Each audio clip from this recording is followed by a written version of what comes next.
Bəli dostlar, bu günləri gördüyünüz kimi Sumqayıtdan bir dənə qonağımız gəlibdi. Adı Azərdir. 2 dənə qonağımız var. Digər qonağımız haradadır? Arkadadır kendisi. Deyirlər ki, indi çək oranı.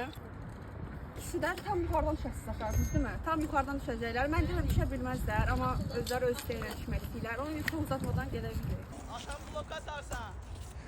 Görsə biləcək. Atasının səhifəsini götürən kimi alta etiketləyəcəm.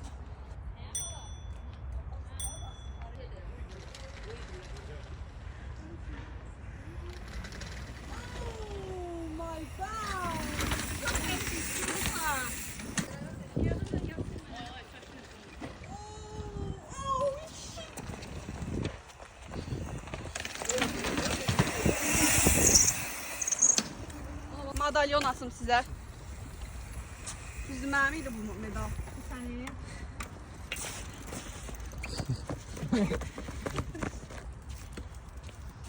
Bunu heç kəsə vermirdim.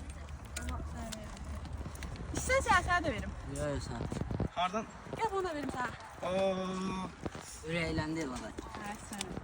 Gəl bunu çək. Al.